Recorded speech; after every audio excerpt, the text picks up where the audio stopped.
Hello guys, SSC মামলার বিরাট update, তার সাথে প্রাইমারি টেট 2014 প্যানেলেও বিপদ। এবার প্রাথমিক শিক্ষকদেরও চাকরি বাতিল। আজ সুপ্রিম কোর্টে এসএসসির মামলা শুনানি ছিল।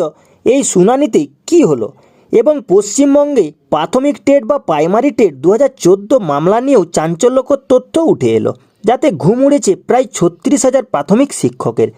অর্থাৎ পশ্চিমবঙ্গের প্রাইমারি স্কুল বা হাই স্কুল যেখানে শিক্ষক নিয়োগ হয়েছে প্রত্যেকটি নিয়েই বিতর্ক হয়েছে, আর প্রত্যেকটিতেই মামলা হয়েছে, যার জেরে মহা টেনশন হাজার হাজার শিক্ষক ও চাকরি প্রার্থীদের। গত 22 এপ্রিল বেনিয়মের জেরে 2016 সালের এসএসসির নিয়োগ WBSSC রিক্রুটমেন্ট প্যানেল বাতিল করেছে কলকাতা হাইকোর্ট। চাকরি হারিয়ে পথে বসেছেন 25,723 জন নিয়োগ পাওয়া প্রার্থী।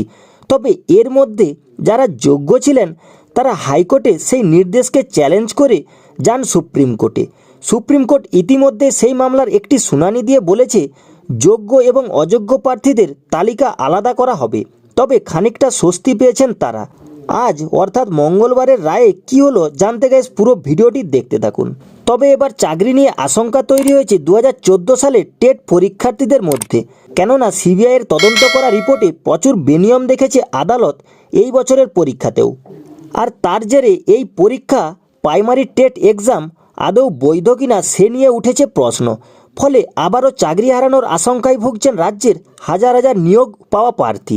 2014 সালের প্রাইমারি টেট পরীক্ষা নিয়ে কেস উঠেছিল বিচারপতি রাজশেখর মান্তার ডিভিশন বেঞ্চে। সেই কেসের তদন্তের দায়ভার আদালত দেয় সিবিআইয়ের উপর। এরপর সিবিআই আদালতের কাছে তার রিপোর্ট পেশ করলে একগুচ্ছ দুর্নীতি উঠে আসে তাতে। যেমন টেটের প্রাইমারি টেট রেজাল্ট ফলাফল সংক্রান্ত পর্ষদের ভুয়ো ওয়েবসাইটে নাম পাওয়া যায় অনেক চাকরি প্রার্থীর। অনেকে আবার ভুয়ো ইমেলের মাধ্যমেও জমা করেছিলেন চাকরির জন্য টাকা। এইসবের ভিত্তিতে সেই প্রার্থীদের অযোগ্য বলা যায় কিনা তার বিচার করার জন্য আদালত বলেছিল সেই বছরের পরীক্ষার ওএমআর শিটগুলি খুঁজে বের করতে। বস্তুত সেই সবেরও কোনো হদিশ পায়নি সিবিআই। এরপর উত্তরপত্রের স্ক্যান কপি আদালত চাইলে তাকে কেন্দ্র করে আবার সামনে আসে একাধিক দুর্নীতি। উল্লেখ্য, 2014 সালের প্রাইমারি টেট পরীক্ষার ভিত্তিতেই নিয়োগ হয় 2016, 2017, 2020 এবং 2022 সালে। এই সব বছরেই পর্ষদের উত্তরপত্রের স্ক্যান প্রতিলিপি তৈরি করার দায়িত্বে ছিল এস বসুরাই অ্যান্ড কোম্পানি। কিন্তু দেখা যাচ্ছে এই কোম্পানিকে উত্তরপত্র স্ক্যান করার জন্য আদৌ কোনো টেন্ডারই দেয়নি পশ্চিমবঙ্গ প্রাথমিক শিক্ষা পর্ষদ। অবৈধভাবে সেই সব ওএমআরের প্রতিলিপি তৈরি করা হয়েছিল। এখানেই দুর্নীতি শেষ নয়।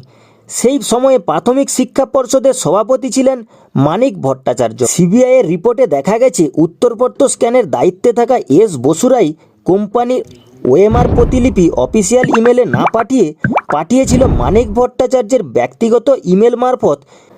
এইসবের জেরে ধোঁয়াশা গভীর হতে থাকে আদালতের সামনে। এদিকে আবার প্রশ্ন উঠেছে all Bengal teachers training achievers association এর ভূমিকা নিয়েও। সিবিআইয়ের জমা করা রিপোর্টের ভিত্তিতে দুর্নীতির প্রমাণ মিলেছে সেই সংস্থাতে, যার জেরে ধৃত হয়েছেন সেখানকার প্রেসিডেন্ট তাপস মণ্ডল। রাজ্যের বহু কলেজের মালিকানা রয়েছে এই সংস্থার হাতে।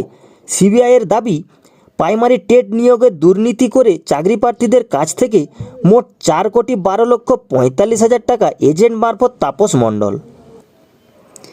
এই প্রাইমারি টেট দুর্নীতির ক্ষেত্রে কুন্তল ঘোষের সঙ্গে আতাত ছিল তাপসের। যোগ্য প্রার্থীদের তালিকা থেকে বঞ্চিত করা হয়েছে, আর তার পরিবর্তে ফেল করা প্রার্থীদের পাস করিয়ে দেওয়া হয়েছে চাকরি। এইভাবেই দেদার দুর্নীতি করেছেন তারা। এখন এইসব সূত্রের ভিত্তিতে স্বাভাবিকভাবে প্রশ্ন উঠেছে 2014 সালের টেট নিয়োগ প্রক্রিয়া নিয়ে। আদৌ এই নিয়োগ বৈধ তো? যদিও এইসবের উপযুক্ত প্রমাণ এখনও সিবিআই পেশ না করতে পারায় চূড়ান্তভাবে কিছুই বলতে পারছে না আদালত। আর যতদিন এরকম চলবে ততদিন রায় দেওয়া সম্ভব নয় মামলার। তবে আদালতের মন্তব্য সত্যিটা ঠিকই প্রমাণিত হবে। আর তাতে যদি এই সব কুকর্মের সাপেক্ষে প্রমাণ মেলে, তবে শুধু 2014ই নয়, 2016, 2017, 2020 এবং 2022 এর নিয়োগের সমস্ত টেটের নিয়োগ বাতিল করবে হাইকোর্ট। ফলে এসএসসির থেকেও বেশি চাকরি যাওয়ার প্রাইমারি টেট তথা 2017 সাল থেকে নিয়োগ হওয়া সমস্ত প্রাথমিক শিক্ষকদের ক্ষেত্রে আগামী জুন মাসেই এই প্রাইমারি টেট মামলার শুনানি করবে হাইকোর্ট। দেখা যাক তখন কি বিচার আসে। আর এই নিয়ে ইতিমধ্যেই চিন্তার ভাঁজ পড়তে শুরু করেছে বর্তমান সকল প্রাথমিক শিক্ষকদের। এবারে এই বিপুল পরিমাণ নিয়োগ বাতিল হলে রাজ্যের প্রাথমিক শিক্ষা ব্যবস্থার কী হবে সেই নিয়ে চিন্তায় অনেকে। এসএসসি মামলার আজকের আপডেট। আজ সুপ্রিম কোর্টে এসএসসি মামলা শুনানি ছিল, কিন্তু সময়ের অভাবে এই মামলা শুনানি আজ হলো না। মঙ্গলবার এই মামলা শুনানি হবে। সুপ্রিম কোর্টের মহামান্য প্রধান বিচারপতি DOY চন্দ্রচূড় আজ জানিয়েছেন মঙ্গলবার মামলাটির শুনানি হতে চলেছে। আর আরও একদিন অপেক্ষা করতে হবে এই মামলার আপডেট পাওয়ার। তো গাইস, ভিডিওটি সাবস্ক্রাইব করে রাখবেন, তো যেই মুহূর্তে আপডেট আসবে তো আপনার কাছে নোটিফিকেশন চলে যাবে। এসএসসি মামলার আপডেট 7ই মে 2024। আজকের শুনানিতে এসএসসি মামলা নিয়ে অবশেষে সুপ্রিম কোর্টে নিজের অবস্থান নির্দিষ্ট করল রাজ্য সরকার তথা মধ্যশিক্ষা পর্ষদ। আজ পর্ষদের তরফ থেকে জানানো হয়েছে, হাইকোর্টের এই রায়ের ফলে 17 থেকে 18 হাজার কার্যত যোগ্য শিক্ষক ভুক্তভোগী যাদের বিরুদ্ধে এখনও পর্যন্ত কোনো অভিযোগ জমা পড়েনি, যোগ্য এবং অযোগ্য বাছাই করা সম্ভব হলে এদের চাকরিতে বহাল রাখা হোক।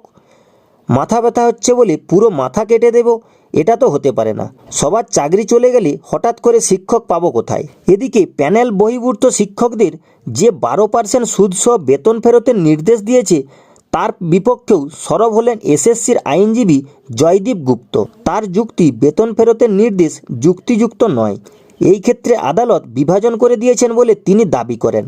বিরতির পর ফের এজলাসে মামলা শুরু হয় এবং মামলাকারীর আইনজীবী জানান যে ওএমআর সিট উদ্ধার হয়েছে তা 65B এভিডেন্স আইন অনুযায়ী কোনো আইনি বৈধতা নেই।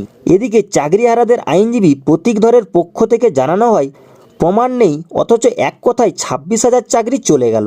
তো গাইস, এই ছিল আজকের ভিডিওটি ভালো লেগে থাকলে ছোট্ট একটি লাইক করে দিবেন। আর গাইস, এরকমই নিত্য নতুন আপডেট সবার আগে পাওয়ার জন্য চ্যানেলটি সাবস্ক্রাইব করে রাখবেন।